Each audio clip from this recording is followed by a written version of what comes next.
dan satu calon satu saksi. Tidak boleh satu calon saksinya dulu.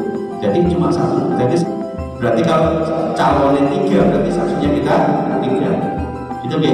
Next jam 8 sampai jam 13. Next asal berada di dalam bingkai sah. Oh itu aja kita. Ya, dan di luar itu suara sah. Ya, insya Allah nanti kita akan saya sharing ke panjenengan semuanya.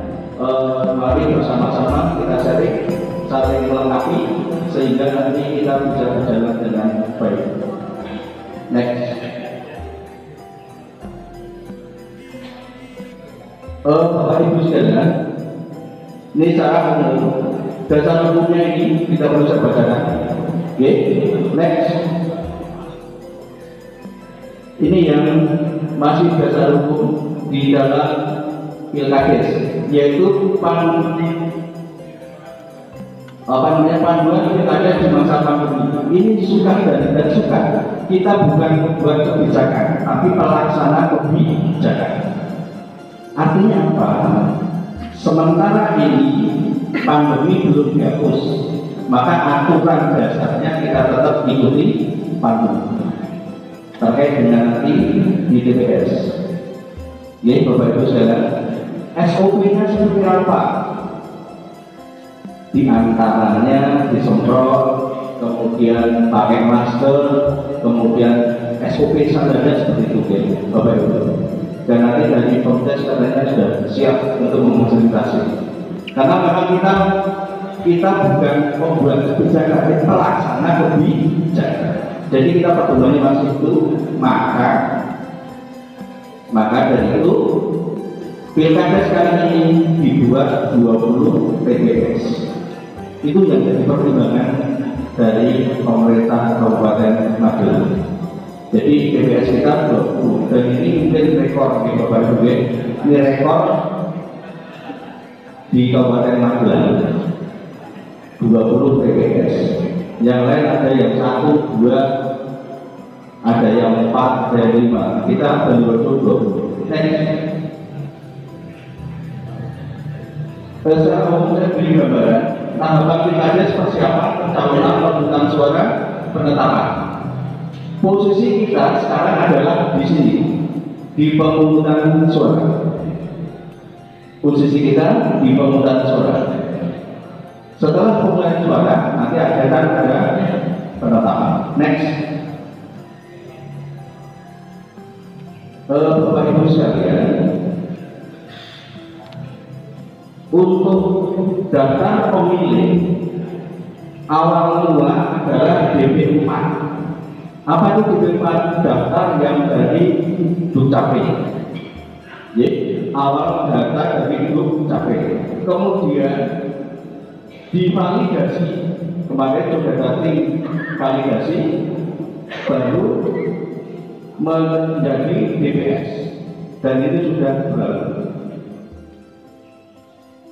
Jadi data pemilih ini asbabul nuzulnya kita berawal dari DP4. DP4 itu dari Dukcapil.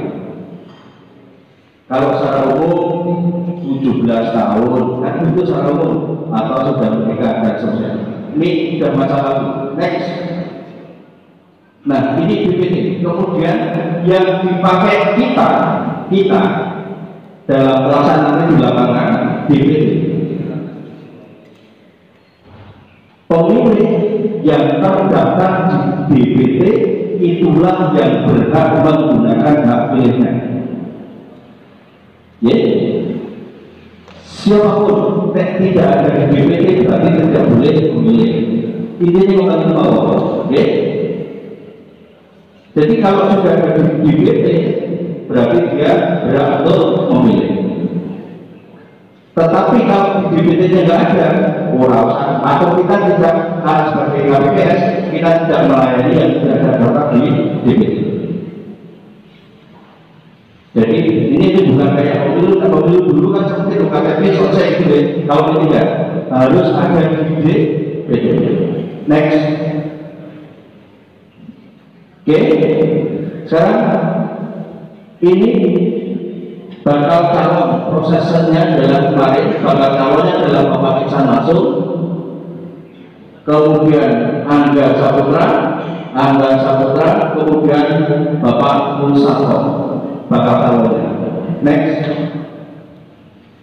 Setelah itu dari bakal calon kita verifikasi baik administrasinya, kita cek data-datanya, kelengkapannya masuk enggak, memenuhi syarat atau enggak.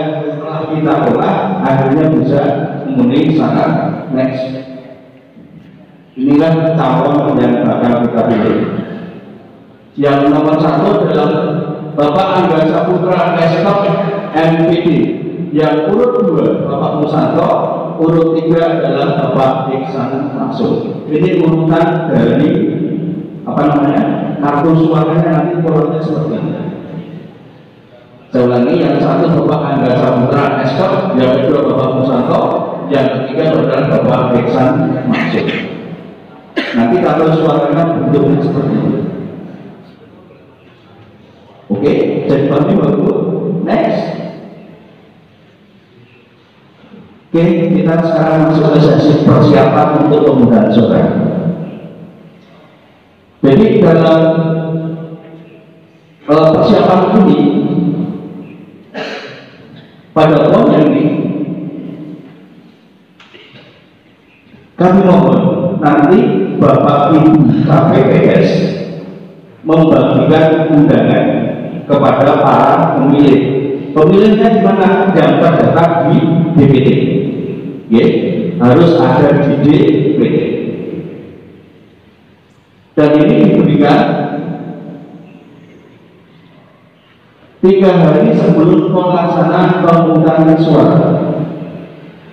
Jadi nanti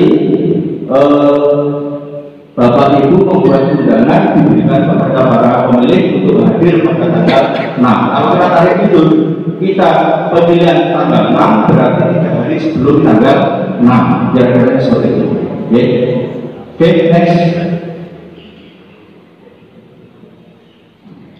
Pemungutan suara ini persiapannya untuk pelaksanaan ini yang poin 2. Pelaksanaan pemungutan suara masing-masing TPS dapat menunjuk saksi dengan surat tugas.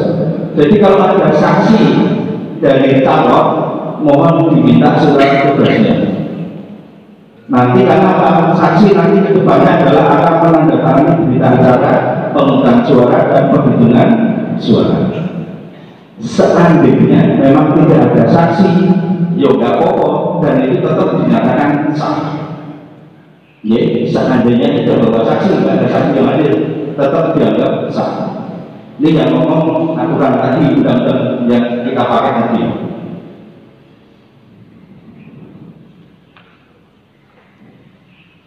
Kemudian kalau di dalam persiapan ini pelaksanaan sebelum pelaksanaan pemungutan suara, KPPS selama membuka kotak suara melakukan isi kotak untuk identifikasi peralatan dan menghitung jumlah. Ini saya yakin Bapak Ibu sudah paham persis. Kotak kita otomatis langsung dibuka, dihitung kan itu insya Allah paham. Karena sudah kalau tadi saya hitung hanya sebagian kecil yang belum bergabung di KPPS, hanya oleh di saja. Next.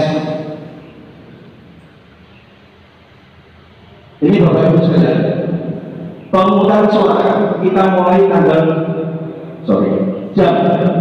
8 sampai jam 13. Jam 8 sampai jam 13. Dalam posisi jam 8 itu diawali dengan sumpah atau nanti ketua KPPS menyumpah anggotanya. Itu setelah sumpah kemudian baru proses pembukaan kotak dan seterusnya, dan dihitung jumlahnya berapa, logistik yang dari panitia di sini dicatat, insya Allah kembali. Saya percaya Bapak Ibu selamat. Next.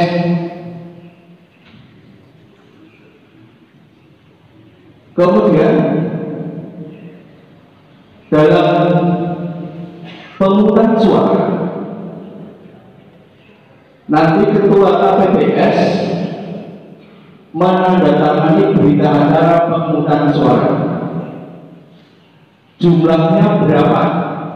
Kalau dilihat di sini satu ke panitia, DPD, Cakades, kemudian camat dan bupati. Kalau kira itu berapa Bapak Ibu?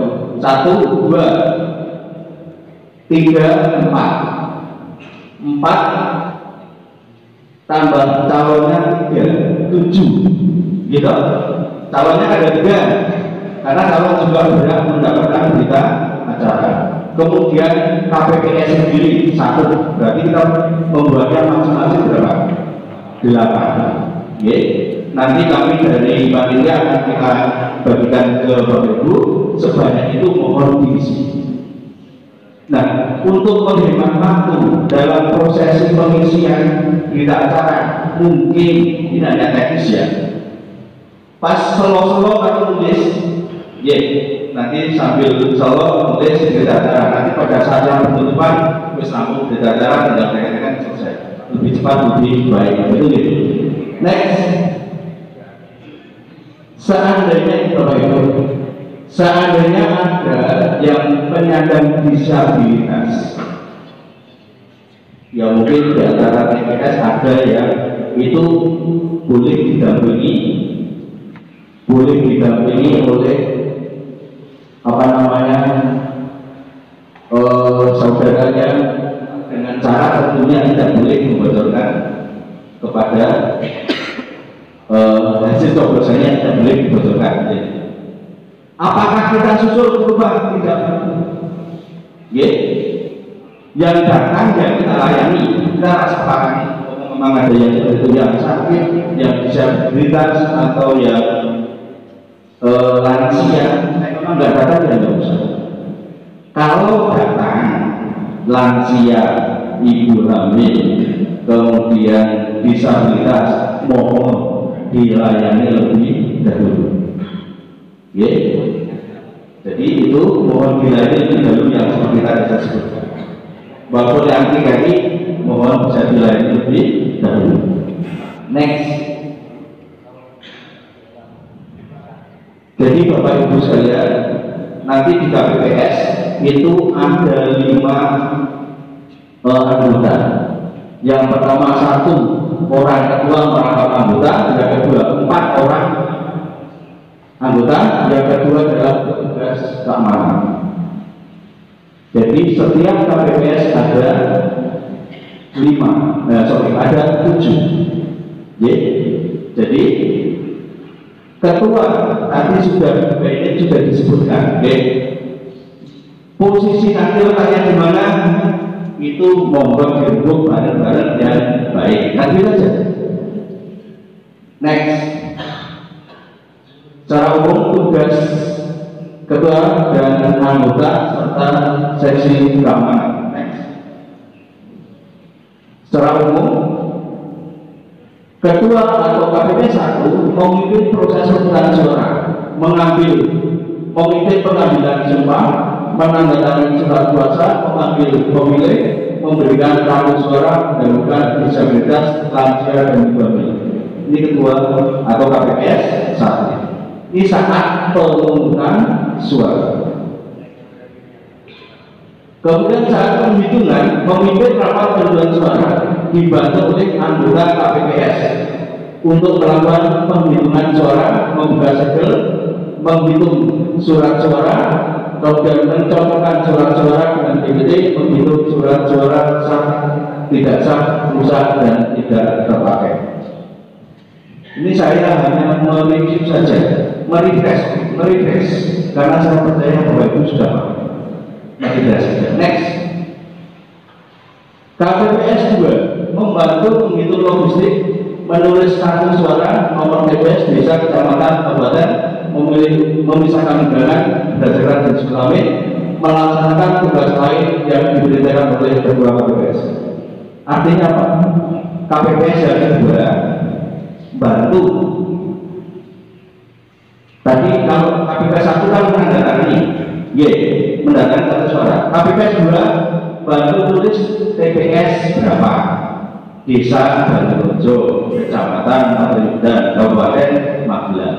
Dan itu nanti ada stempel, harus di stempel, ya.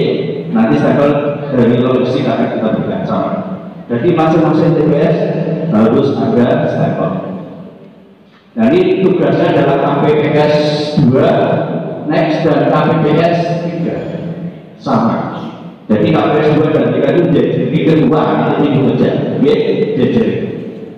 Next KPPS 4, KPPS 4 menentukan undangan dengan DPT.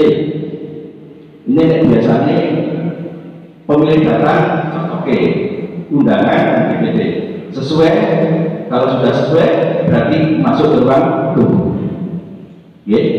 Kemudian memberikan nomor urut, sudah kehadiran, silakan memilih untuk duduk di ruang. Saat penghitungan suara, melipat surat suara dari ketua KPPS, membantu pengatur logistik ini, kemudian melaksanakan tugas lain. Next, KPPS 5, meminta mencelupkan daging ke tinta. Kedua, memastikan dari pemilih telah tercelup.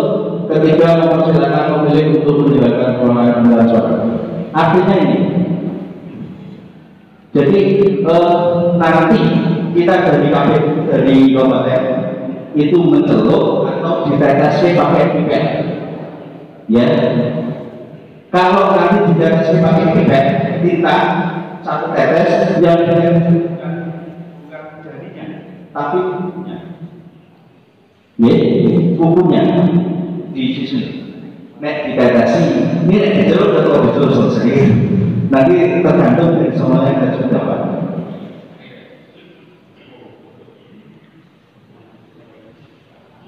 Menyusun surat suara sesuai dengan pemilihan calon kepala desa, termasuk suara sah dan tidak sah. Next.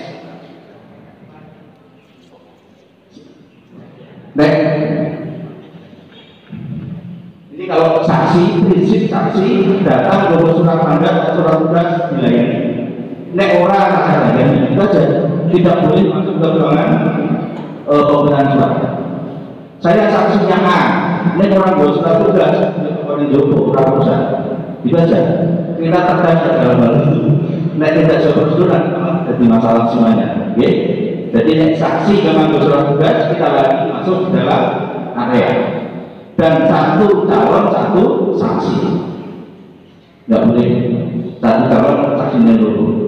Jadi cuma satu dari salah satu wilayah hanya satu saksi. Berarti kalau calonnya 3, berarti saksinya kita 3. Itu gini. Next, keamanan, pencetakan keamanan.